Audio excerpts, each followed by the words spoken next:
बेटे question number 1 2 3 complete हो चुका है। आज हम क्वेश्चन नंबर 4 स्टार्ट करने जा रहे हैं। इस क्वेश्चन नंबर 4 के अंदर मैथ के कुछ बेसिक लॉज हैं वो डिस्कस किए गए हैं, वो वेरीफाई करवाए गए हैं आपसे। जी बेटा, जो सबसे ये क्वेश्चन नंबर 4 की स्टेटमेंट है, इसके अंदर हमें Z1 एक कम्प्लेक्स नंबर 2 + 5 एयोटा, एक दूसरा कम्प्लेक्स नंबर Z2 1 - 3 एयोटा और एक तीसरा नंबर है जी Z3 2 + एयोटा। ये तीन कम्प्लेक्स नंबर दिए गए हैं। इन नंबर्स को लेकर हमने वो लॉज को वेरीफाई करना है। अब जो हमारा पार्ट नंबर 1 है, इसके अंदर जो फर्स्ट जो लॉ है ना, इस लॉ को हम कम्यूटेटिव लॉ कहते हैं। अब ये कम्यूटेटिव लॉ दो तरह के होते हैं बेटा।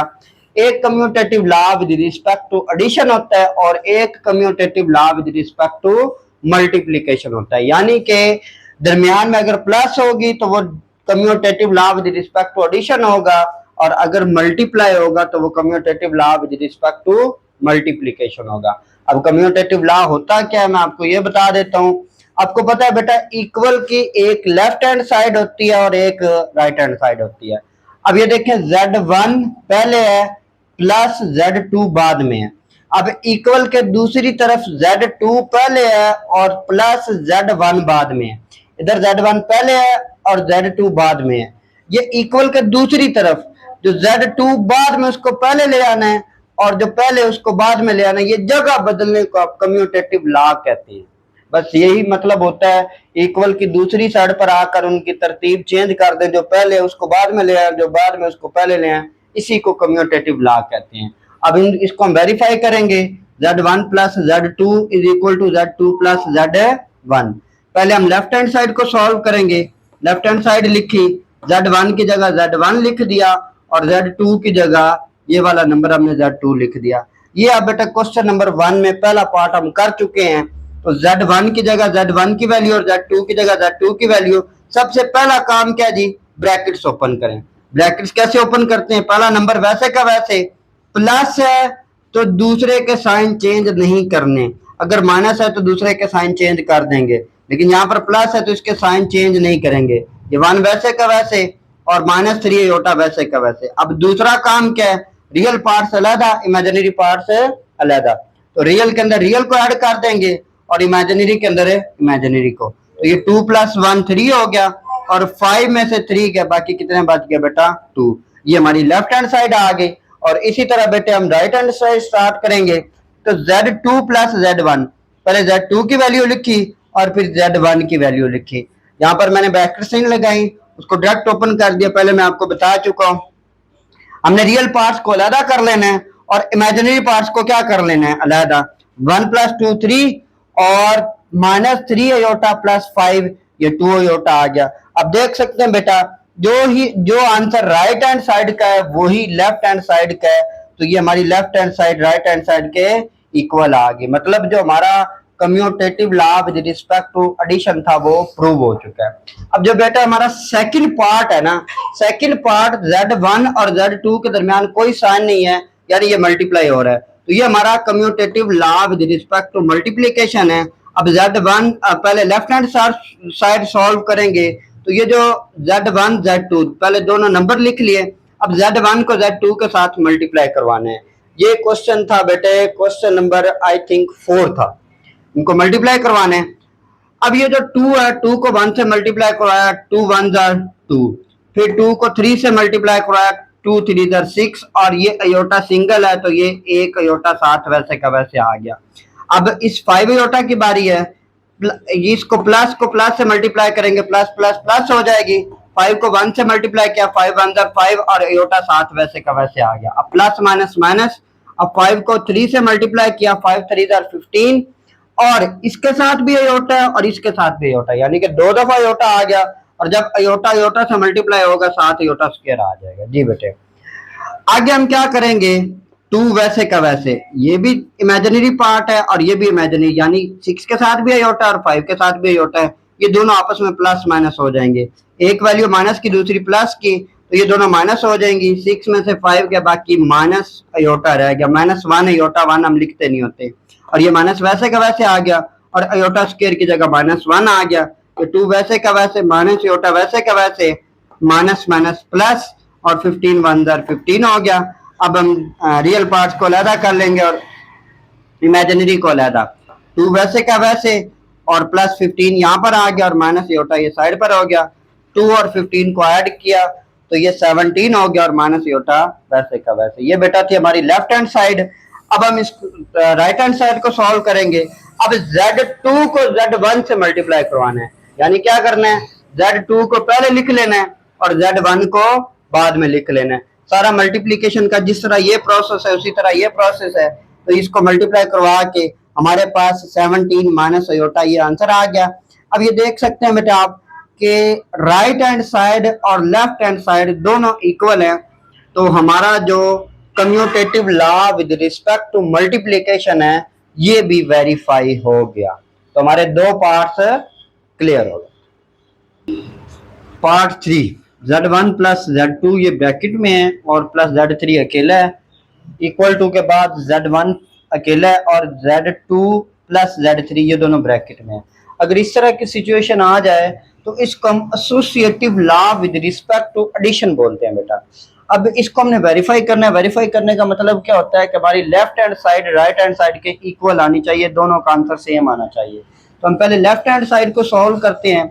Z1 plus Z2 plus Z3। अब देखें बेटा Z1 और Z2 दोनों ब्रैकेट में है, इसलिए मैं राइट हैंड साइड पर यहाँ पर क्या कर रहा हूँ, इनको पहले बॉक्स ब्रैकेट पर लिख के सॉल्व कर रहा हूँ। अब ये प्लस है दरमियान में, ब्रैकेट्स ओपन करनी है तो ये प्लस आ गया। आपको पता है प्लस के बाद वाली के साइन चेंज नहीं होते। ये ब्रैकेट ओपन होगी। नंबर 2 पे हमने क्या करना होता है, रियल पार्ट और इमेजिनरी पार्ट क्या करने होते हैं अलग। ये और अब इनको क्या कर देना, ऐड कर देना। 2 + 1 3 हो गया और 5 अयोटा में से 3 अयोटा निकाले तो बाकी 2 अयोटा रह गया। अब ये जो Z3 था ये साथ वैसे आ गया।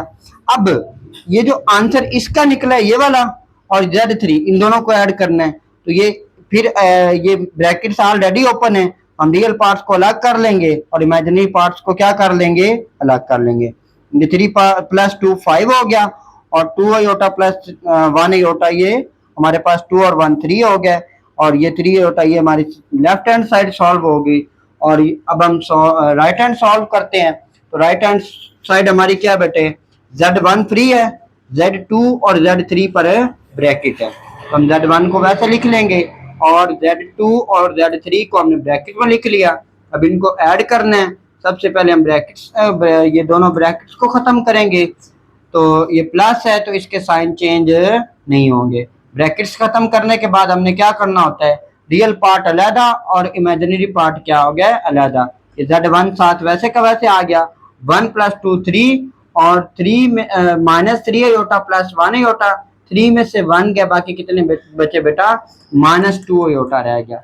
अब ये 2 रियल और ये 3 रियल, रियल को अलहदा कर लेंगे और इमेजिनरी को क्या कर लेंगे, अलहदा। 2 और 3 5 हो गया बेटा और ये जो हमारे पास +5 अयोटा था और -2 अयोटा, 5 में से 2 गया, बाकी 3 अयोटा रह गया। हमारा जो राइट हैंड साइड का आंसर है वो लेफ्ट हैंड साइड के इक्वल आ गया, यानी कि हमारी लेफ्ट हैंड साइड और राइट हैंड साइड दोनों क्या हैं, इक्वल। इसका मतलब क्या हुआ कि हमारा जो associative law with respect to addition है वो वेरीफाई हो चुका है। पार्ट 4, Z1 × Z2 ये ब्रैकेट में और Z3 के ऊपर कोई ब्रैकेट नहीं है। इक्वल की राइट हैंड साइड पे क्या है जी, Z1 अकेला है, इसके ऊपर कोई ब्रैकेट नहीं। Z2 और Z3 दोनों ब्रैकेट में है। अब ये ब्रैकेट का चेंज होना बिल्कुल पैटर्न वही है, पिछले क्वेश्चन में दरमियान में प्लस थी, यहाँ पर दरमियान में कुछ भी नहीं है। अब दरमियान में कुछ नहीं होता तो मतलब मल्टीप्लाई है, मल्टीप्लिकेशन हो रही है। तो ये हमारा जो लॉ है ये एसोसिएटिव लॉ ही है, लेकिन वो विद रिस्पेक्ट टू एडिशन था पिछला क्वेश्चन और ये जो है ये विद रिस्पेक्ट टू मल्टीप्लिकेशन है बेटा। अब इसकी पहले लेफ्ट हैंड साइड सॉल्व करते हैं। पहले Z1 को Z2 से मल्टीप्लाई करवाएंगे, जो आंसर आएगा उसको Z3 के साथ मल्टीप्लाई करवाएंगे। Z3 वैसे के वैसे लिख लिया, Z1 और Z2 को मल्टीप्लाई करवाते हैं। मल्टीप्लिकेशन हमने बेटा क्वेश्चन नंबर 1 में सीखी हुई है। तो ये 2 है, 2 को इन दोनों के साथ मल्टीप्लाई करवाएंगे। 2 1 2 और फिर 2 3 6, यहाँ पर 2 के साथ प्लस है और प्लस माइनस माइनस होगी। 2 को इन दोनों के साथ मल्टीप्लाई करवा लिया। अब इस 5 आयोटा की बारी है, इसको इन दोनों के साथ मल्टीप्लाई करवाएंगे। इसके साथ प्लस है और 1 के साथ भी प्लस है। आपको पता है प्लस प्लस प्लस होती है, तो 5 1 5 और आयोटा साथ वैसे का वैसे आ गया। अब 5 आयोटा को 3 आयोटा से मल्टीप्लाई करवाना है, प्लस माइनस माइनस, 5 को 3 से मल्टीप्लाई करवाया, 5 3 15, और ये जो आयोटा दो दफा है ना, दोनों दो आयोटा आपस में मल्टीप्लाई हो रहे हैं, तो ये आयोटा की पावर कितनी हो जाती है, 2, आयोटा स्क्वायर हो जाएगा। ठीक हो गया बेटे। अब नेक्स्ट हम क्या करते हैं, 2 वैसे का वैसे, 2 को इनके अंदर ऐड नहीं कर सकते क्योंकि इसके साथ भी आयोटा है और इसके साथ भी आयोटा है, यानी कि ये कॉम्प्लेक्स नंबर के इमेजिनरी पार्ट्स हैं। तो इमेजिनरी पार्ट्स बेटा आपको पता है कि वो आपस में प्लस माइनस हो जाते हैं, तो ये -6 और +5, इसका आंसर -1 आता है। तो आयोटा के साथ -1 नहीं लिखते। और ये जो -15 है, ये वैसे का वैसे सिंपल आयोटा स्क्वायर की जगह क्या लिख दिया बेटे, -1 लिख दिया। नेक्स्ट हमारा क्या आ गया, 2 वैसे का वैसे। अब ये माइनस माइनस प्लस और 15 1 15, और ये जो +15 इधर आना तो उसको मैंने पहले लिख लिया ताकि वो 2 के अंदर क्या हो सके, ऐड हो सके, और माइनस आयोटा को मैंने साइड पे कर दिया। अब ये हमारे पास क्या बन गया, 2 + 15, ये दोनों ऐड हो गया और ये 17 हो गया, और ये माइनस आयोटा साथ वैसे का वैसे आ गया। अब ये Z1 और Z2 का आंसर क्या है बेटे, 17 माइनस आयोटा। अब इसको Z3 के साथ क्या करवाना है, मल्टीप्लाई करवाना है। अब सेम उसी पैटर्न पे मल्टीप्लाई करवाएंगे। ये जो 17 है इसको 2 से मल्टीप्लाई करवाया, 34 हो गया। 17 को हमने आयोटा के साथ मल्टीप्लाई करवाया, 17 आयोटा हो गया। अब सिर्फ इस सिंपल आयोटा को मल्टीप्लाई करवाना है। आयोटा को 2 से मल्टीप्लाई करवाएंगे, 2 आयोटा हो जाएगा, और आयोटा को आयोटा से मल्टीप्लाई करवाएंगे, आयोटा स्क्वायर हो जाएगा। अब इसमें क्या होना है, 34 वैसे का वैसे आ जाएगा, और ये 17 प्लस का और ये 2 माइनस का, 17 में से 2 गए तो 15 रह गए, और इस आयोटा स्क्वायर की जगह क्या लिख देंगे बेटा, -1 लिख देंगे। अब यहाँ पर मैंने क्या किया हुआ है, इस माइनस को माइनस से मल्टीप्लाई करेंगे, माइनस माइनस प्लस। अब प्लस के साथ कोई आयोटा वगैरह नहीं है, तो वो प्लस इस 34 के अंदर ऐड होगा। ये जो +1 है इस 34 के अंदर ऐड होगा, 35 हो जाएगा, 35 वैसे का वैसे, और ये जो +15 आयोटा ये वैसे का वैसे आ जाएगा। 35 + 15 आयोटा ये हमारी लेफ्ट हैंड साइड होगी। अब हम राइट हैंड साइड की तरफ जाते हैं। तो अब इसमें हमने क्या करना है, पहले Z2 और Z3 को मल्टीप्लाई करवाना है, और इन दोनों का जो आंसर आएगा उसको Z1 के साथ मल्टीप्लाई करवाना है। तो ये Z1 मैंने लिख लिया और ये Z2 लिख लिया, इन दोनों को आपस में मल्टीप्लाई करवाते हैं। 1 को 2 से मल्टीप्लाई करवाया, 2 1 2, फिर 1 को आयोटा के साथ मल्टीप्लाई करवाया, आयोटा 1 आयोटा। अब इस 3 आयोटा की बारी है, इसको इन दोनों के साथ मल्टीप्लाई करवाना है। तो -3 आयोटा को 2 से मल्टीप्लाई करवाएंगे, ये -6 आयोटा हो जाएगा, और -3 आयोटा को मल्टीप्लाई करवाएंगे आयोटा के साथ। तो इस आपको पता है आयोटा के साथ यहाँ पर 1 होता है, 3 1 3 हो गया, आयोटा को आयोटा से मल्टीप्लाई करवाएंगे, ये आयोटा स्क्वायर हो जाएगा। अब ये हम बेटा क्वेश्चन नंबर 1 से करते आ रहे हैं मल्टीप्लिकेशन, तो अब तक हमें बिल्कुल इसमें एक्सपर्ट हो जाना चाहिए। 2 वैसे का वैसे आ गया, और ये जो +1 आयोटा के साथ 1 है, 1 + 1 और -6, इसका आंसर -5 आता है। तो ये 5 आयोटा हो गया, और -3 वैसे का वैसे, और आयोटा स्क्वायर की जगह -1 आ गया। अब मैंने क्या किया बेटा, 2 वैसे का वैसे, -5 आयोटा, और ये माइनस माइनस +3 1 3। तो मैंने इसको 3 अकेला है क्योंकि ये रियल पार्ट है, इसको मैंने पहले लिख लिया, और -5 आयोटा को मैंने बाद पे लिख दिया। अब 2 और 3 कितने हो गए, 5। अब ये एक सिंगल नंबर बन गया, मैंने बॉक्स ब्रैकेट को चेंज करके इसको स्मॉल ब्रैकेट में चेंज कर दिया। अब ये Z1 था हमारा, ये Z2 और Z3 का ये आंसर आ गया। अब हमने Z1 को Z इन दोनों के आंसर के साथ मल्टीप्लाई करवाना है, 2 5 10 और 2 5 10 और 7 आयोटा वैसे का वैसे आ गया। अब इस 5 आयोटा की बारी है, 5 5 25 हो गया, और फिर 5 को फिर 5 से मल्टीप्लाई करवाया, 5 5 25, और आयोटा को आयोटा के साथ मल्टीप्लाई करवाया, आयोटा स्क्वायर हो गया बेटा। नेक्स्ट हमारे पास ये 10 वैसे का वैसे आ गया। हमें पता है कि ये जो आयोटा वाली वैल्यूज हैं इनको हम ऐड कर लेते हैं, 10 और 25, एक के साथ माइनस एक के साथ प्लस, 25 में से 10 गया, बाकी कितने बचे बेटा, +15 बचेगा, क्योंकि 25 बड़ी वैल्यू है, 15 अयोटा, और ये माइनस वैसे की वैसे आ गई, 25 वैसे का वैसे आ गया, और अयोटा स्क्वायर की जगह -1 लिख देंगे। अब ये 10 वैसे का वैसे आ गया।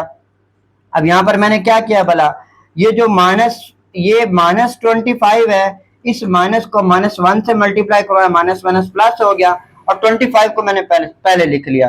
क्यों? क्योंकि ये इस 10 के अंदर ऐड हो सके, ये रियल पार्ट है। और ये वाला जो +15 अयोटा था, इसको मैंने बाद में लिख दिया। 10 और 25, ये जो 10 और 25 ये 35 हो गया, और ये हमारा +5 अयोटा वैसे का वैसे आ गया। तो ये हमारी राइट हैंड साइड थी। अब देख सकते हैं बेटा कि राइट हैंड साइड है और लेफ्ट हैंड साइड दोनों का आंसर क्या आया है, इक्वल आया है। इसका मतलब क्या है कि हमारा जो associative law with respect to multiplication ये भी कंप्लीट हो चुका है। जी बेटा, क्वेश्चन नंबर 4 का ये लास्ट पार्ट है। अब इसमें क्या समझाया जा रहा है बेटा, सिंपल 2 है, 2 का जो एडिटिव इनवर्स है +2 का वो -2 है। अगर आप इन दोनों को ऐड कर देंगे, +2 -2 आंसर 0 आ जाएगा। तो बस यही कुछ इसमें बताया गया है। देखें क्या कहा जा रहा है, Z1 सिंपल है, और वो कह रहा है इसमें आप प्लस यानी क्या ऐड करें, Z1 का एडिटिव इनवर्स है, यानी उसके साइन चेंज कर दें। तो उधर क्या कहा जा रहा है, वही चीज जो साइन चेंज किए उनको पहले लिख लें, और जिसके साइन चेंज नहीं किए उसको बाद में लिख लें। आंसर क्या आना चाहिए, 0। तो हम क्या करते हैं, Z1 मैंने ये पहले ही आपको इसका जो एडिटिव इनवर्स है वो हमने पहले ही निकाल लिया बेटा। तो ये जो एडिटिव इनवर्स है इसको हम शुरू में माइनस लगा के शो करते हैं। एडिटिव इनवर्स कैसे निकालते हैं, साइन चेंज कर देते हैं। ये +2 है, इसको -2 कर दिया, और ये 5 अयोटा प्लस का, इसको -5 अयोटा कर दिया, ठीक हो गया। अब इन दोनों को ऐड करना है, Z1 पहले लिखना है और -Z1 इसको बाद में लिखना है। तो इसके साइन चेंज किए हुए हैं, ये मैंने लिख दिए। और अब क्या करना है, रियल पार्ट को अलग, इमेजिनरी पार्ट को अलग। 2 में से 2 गया 0, 5 अयोटा में से 5 अयोटा गया 0, 0 + 0। तो ये हमारी एक चीज का आंसर आ गया। अब ये दूसरी साइड क्या है जी, ये देखें बेटा, वही जिसके साइन चेंज किए एडिटिव इनवर्स उसको पहले लिख लें, और जिसके साइन चेंज नहीं किए उसको बाद में लिख लें।